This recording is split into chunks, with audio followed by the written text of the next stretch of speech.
All right, so today we're going deep on this deep dive. Yeah. Pretty heavy stuff, actually. Claims hmm about George Soros, Finally. Antifa, Okay. and the idea that America is becoming like ungovernable. Right. We're going to be looking at a podcast episode called Okay. "Another Soros Groups Has Nefarious Plans You Should Know." MP3. Oh, wow. I mean, the R- title Yeah, alone I know. kind of Kind of. dramatic. It certainly grabs your attention. Yeah. The content itself is pretty intense. Okay. It really weaves together like economic anxieties, political activism, Yeah. and some pretty eyebrow-raising theories about how the country is headed for chaos. Okay. So let's break this down. Yeah, let's do it. The host of this podcast, who, by the way, calls himself the voice of reason, Wow. claims that George Soros is bankrolling this, like, resistance movement Okay. to destabilize the U.S. Yeah. And at the heart of this movement is, according to him, a Democrat terrorist group called Antifa. Whoa. Where do we even start with I that? know. It's a lot. Yeah.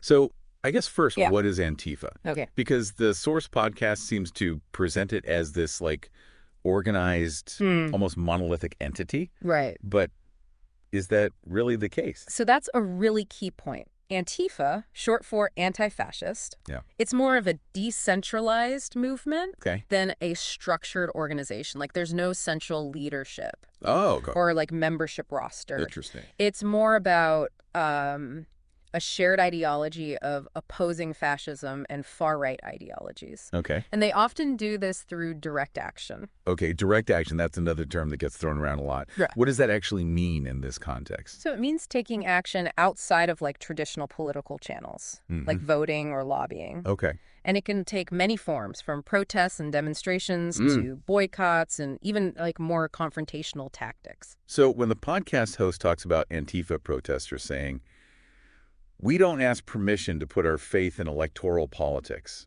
Instead, we use our bodies to stop the smooth operation of the system we oppose. That's them talking about direct action. Exactly. Yeah. That quote actually gets to the heart of why Antifa is often perceived as a threat.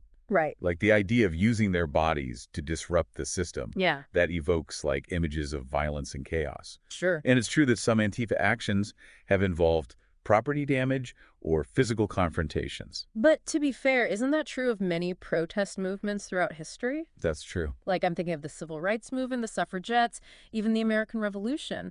Like, disruption and confrontation Yeah, for sure. have often been tools for driving social change. Yeah, that's a really valid point. It's crucial to look at the historical context of protest movements and to understand like the motivations behind their tactics. Okay. So Antifa sees itself as fighting against oppressive systems and ideologies. And they believe that sometimes, like more radical actions, are necessary to challenge the status quo. Now, the podcast host links all of this back to George Soros, Okay. claiming he's the one funding these, like, disruptive, even dangerous groups. Okay. He specifically mentions Soros's Open Society Foundations. Right. Is there any truth to that?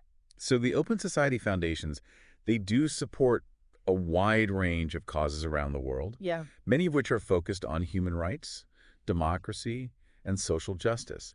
And yes, some of the groups that they funded Yeah. have engaged in protest activities. Okay. But to claim that Soros is orchestrating some grand scheme to destabilize America through these grants is a pretty big leap. It seems like he's building this narrative of Soros as, like, a puppet master, Yeah. pulling the strings of all these radical groups. Well- And it's not just Antifa. Right. He also throws Black Lives Matter into the mix, Yeah. claiming they're all part of this coordinated effort to bring about chaos. And that's where it starts to feel less like a legitimate critique of political activism Okay. and more like fear-mongering. By lumping together these diverse groups and attributing their actions to a single shadowy figure, Yeah. he's creating a convenient enemy for his listeners to fear. It's interesting, though, that the podcast host frames himself as, like, a staunch Trump supporter. Yeah. You'd think he'd have more faith in the government's ability to handle these supposed threats. Yeah, that's where it gets really interesting. I think it points to a sense of disillusionment, Okay. maybe even betrayal. It's like he's saying, look, even Trump, Yeah. who we thought was going to fix everything, Right. can't stop this. Wow. And that kind of thinking Yeah. can lead down a really dark path Mm-hmm. where violence or extreme solutions start to seem like the only options. So it's like he's laying the groundwork for accepting more authoritarian solutions, Exactly. even if it means sacrificing individual freedoms in the name of security. Yeah, and that's a dangerous path to go down. Right. Because once you start justifying the erosion of civil liberties in the name of fighting some perceived enemy, it's very difficult to turn back. Okay, so we've got a lot to unpack here. Claims of Soros-funded chaos, the nature of Antifa and direct action, Right. and this underlying sense of fear and disillusionment with the government. Yeah. Where do we go from here? Well, the next part of our deep dive, we'll take a closer look at some of the specific events the podcast host cites as evidence of this resistance movement, Okay. like the torching of a limo and the riots at UC Berkeley. Yeah. We'll analyze the claims being made and see if they hold up under scrutiny. And I think it's crucial to look at the language being used, Yeah. the way these events are being framed, and the potential impact of that rhetoric on listeners, because ultimately we're talking about the very foundations of our democracy, Right. the right to protest, the freedom of speech, Yeah. and the balance of power between the government and its citizens. Absolutely. One of the things that really struck me in this podcast is like how the host keeps like hammering home this idea that the government is not only like incompetent, but also already like prepared to like turn on its own citizens. Yeah. It's a chilling thought, isn't it? Yeah. He talks about all these like laws that have been passed, Yeah. like precautions that the government has supposedly taken. Right. It paints a very dystopian picture, like something out of a sci-fi thriller. He even mentions FEMA camps, which are like a go-to for conspiracy theories about like government overreach. Of course, yeah. It feeds into this deep-seated fear of losing control, of our own government becoming authoritarian. And it's clever in a way because it plays on real concerns. Yeah. I mean, think about the Patriot Act, Right. passed after 9/11. Right. It expanded government surveillance powers in ways that many people found troubling. So it's not totally out there to be worried about the potential for those powers to be used against protesters or dissenters. Absolutely, and that's exactly the nerve this podcast host is hitting. He's tapping into that anxiety, that suspicion that the government is just waiting for an excuse to crack down on its people.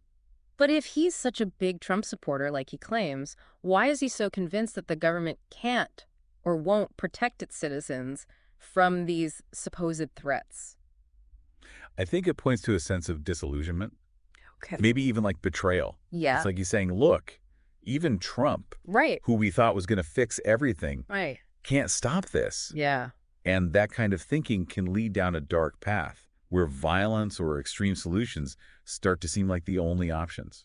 He also spends a lot of time railing against the mainstream media, Oh, yeah. claiming they're covering up the truth about Soros and his nefarious plans. Mm-hmm. He says Democrats are blaming Putin for everything while giving Soros a pass. It's a classic tactic, isn't it? Yeah. Like, dismiss any information that challenges your narrative as fake news or part of a grand conspiracy. Right. Creates an us versus them mentality. Right. Where you can only trust the information coming from your own side. Which makes it even more important for us to be critical thinkers, right? Absolutely. To evaluate information from multiple sources and not just blindly accept what we hear. Totally agree. That's what we're trying to do here. Right. Encouraging you, the listener, Right. to engage with this information, question the assumptions, and come to your own conclusions. One of his more startling claims is that there was a hacked email from a Black Lives Matter leader, Okay. DeRay McKesson, Right.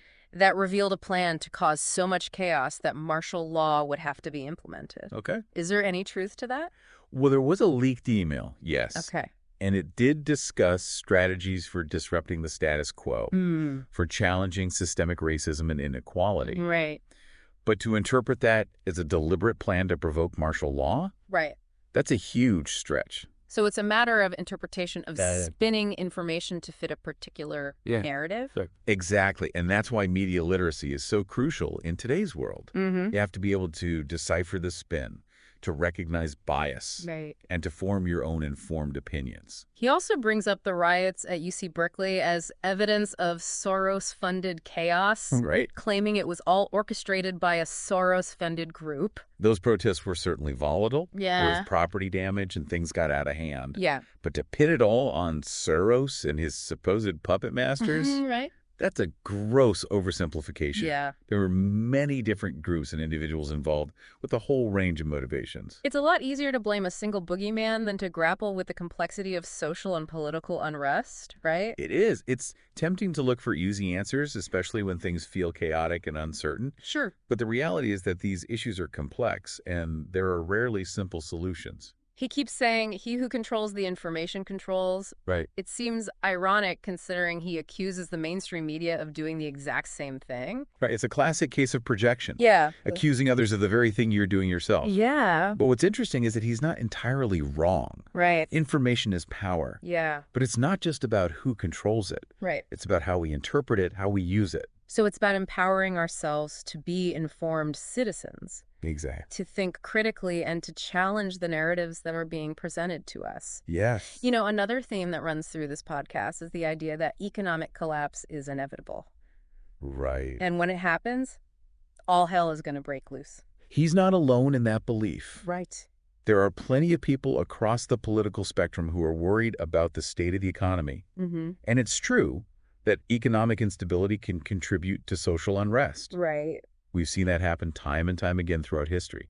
But he seems to be suggesting that chaos is the only outcome, Yeah. that people will inevitably descend into violence and anarchy when they lose everything. That's a pretty bleak view of human nature, wouldn't you say? Yeah.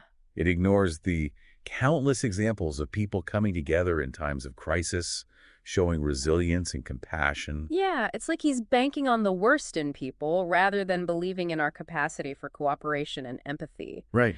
It's almost as if he wants things to fall apart. And that's something to consider. Yeah. What are the motivations behind this rhetoric? Right. Is it genuine concern? Yeah. Or is it something else? Right. An attempt to sow fear and division, to exploit people's anxieties for political gain. It's hard to say for sure, but I think it's important to be aware of the potential consequences of this kind of rhetoric, how it can shape people's perceptions and influence their actions. Fear is a powerful tool. Yeah. It can be used to control and manipulate people, Right. but it can also be overcome. Okay. We can choose to be informed, to engage in constructive dialogue, and to focus on solutions rather than succumbing to despair. So it's not just about debunking conspiracy theories or fact-checking every claim? No. It's about fostering a more critical and nuanced understanding of the world, Yeah. recognizing the complexity of these issues, and engaging in thoughtful discussions about how to address them. And that's a process that requires ongoing effort, both individually and collectively. Yeah. We need to be willing to listen to each other, even when we disagree, and to challenge our own biases and assumptions. Okay. I think we've covered a lot of ground here, but there's still more to explore. For sure. In the final part of our deep dive, we'll look at some specific examples and quotes that really illustrate the tactics being used in this podcast to spread fear and misinformation. Okay, sounds good. And we'll discuss what we can all do as individuals to be more discerning consumers of information and to resist the allure of simplistic narratives that prey on our fears and anxieties. Looking forward to it. As we've been going through this podcast, Right. one thing that keeps jumping out at me is the language he uses. Yeah. It's so inflammatory, Yeah. almost deliberately designed to provoke a strong reaction. It's definitely not subtle. Yeah. Calling Antifa a Democrat terrorist group and Soros the mastermind behind a globalist plot to destroy America. Yeah. These are buzzwords carefully chosen to tap into existing fears and prejudices. And it's like he doesn't just use these terms once. Right. He repeats them over and over again, Exactly. hammering them home like a mantra. It's almost hypnotic, Yeah. the way he weaves this narrative of impending doom. It really is. Yeah. Repetition is a powerful tool in propaganda. Right. The more you hear something, the more likely you are to believe it, Yeah. even if there's no evidence to support it. Yeah. It's about bypassing critical thinking and appealing directly to emotions. One quote that really stood out to me was when he was talking about Antifa. Okay. And he said, "These far-left radicals don't ask permission to put our faith in electoral politics. Instead, they use their bodies to stop the smooth operation of the system they oppose." It's chilling. It's certainly meant to be. He's playing on this image of Antifa as violent thugs intent on destroying everything in their path. Right. But if you strip away the loaded language, Yeah. what's left is a statement about the limitations of traditional politics. So it's not necessarily about violence, but about a belief that the system is so broken that it needs to be disrupted in order to be fixed. Exactly. And that's a sentiment that resonates with a lot of people, Right. not just those who identify with Antifa. Yeah. When people feel like their voices aren't being heard, Mm-hmm. like the system isn't working for them, Yeah. they're more likely to embrace radical solutions. He also makes this sweeping claim that Soros is trying to bankrupt the United States. Right. As if one man could single-handedly bring down the world's largest economy. It's a classic conspiracy theory trope.